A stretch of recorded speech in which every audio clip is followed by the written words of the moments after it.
We can use the principles of natural law theory to help us navigate our way, not just through the really big, complicated technological and social issues, but also through the really mundane, routine issues that we face in our daily lives.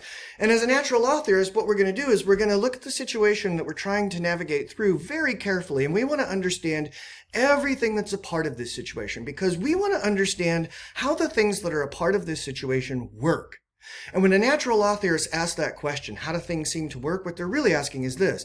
When I look at all of the things that are involved in this particular situation and the relationships that they are all in with one another, what seems to be the proper ordering of these things? Because as a natural law theorist, I want to preserve what I think is the proper order and avoid introducing any disorder into the situation. So I might look at something like human beings and the fact that we need to eat. Human beings are for eating, which implies there must be some sort of proper or orderly relationship between us and our food. And so the question we might ask ourselves is, well, all right, what eating practices are suitable for humans? Now, if we're a natural law theorist who also subscribes to Orthodox Judaism or Catholicism or any religion that has sacred texts that establish rules around food and eating, we might turn right to those things and we'd see like, wow, there's a lot of rules that define the proper way to regard our eating practices, the things we need to do and need to refrain from doing in order to preserve the proper ordering of things. And so you look, there's all kinds of rules about what kinds of food you can eat, what kinds of food you can't eat, what kinds of food you have to eat at certain points in the year, how you should prepare your food and not prepare your food, and so on and so forth. But we can use the natural law theory thinking or its principles, even if we don't subscribe to a particular religion, to figure out what the proper order is, or what the ordered relationship should be between us and our food. And we could do something like ask ourselves a question like this. What kinds of eating practices tend to preserve the orderliness of my body and the environment that sustains it? Okay, so if I eat tons of ultra-processed foods, is that preserving orderliness? If I eat too much, if I'm gluttonous, excessive in my eating, does that produce orderliness? Or does that start to create disorder by disrupting my body's health? Okay, so we could use these principles to maybe figure out what my relationship should be to food that makes that relationship orderly and that preserves me. We could also look at the ways that we produce the food that we eat. So we talked in our Kantianism lectures about the idea that a chicken has a nature. In other words, there's certain qualities or features that chickens possess that define them. There's a chickenness to a chicken, right? They have a particular pecking order or social hierarchy.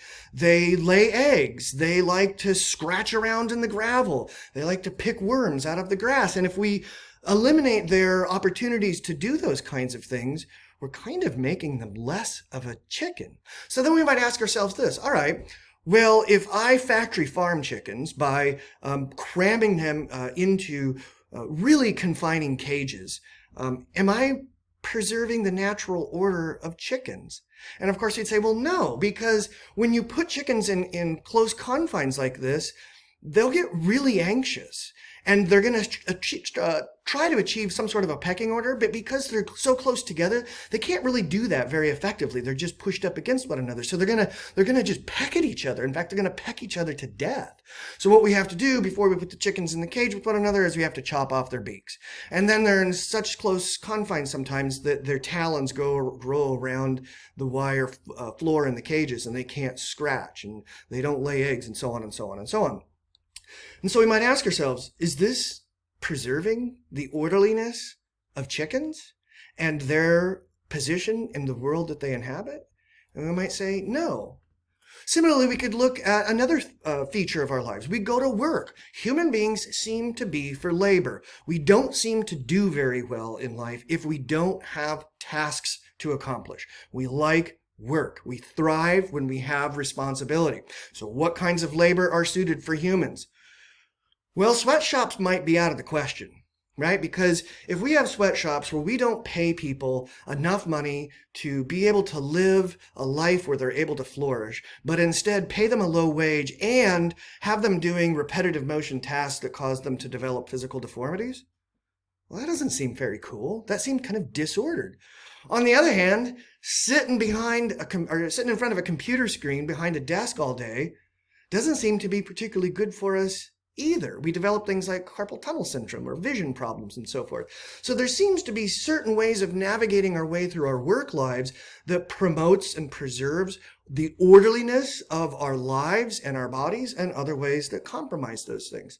Same thing with hobbies. We're not only for eating, we're not only for labor, we're also for leisure.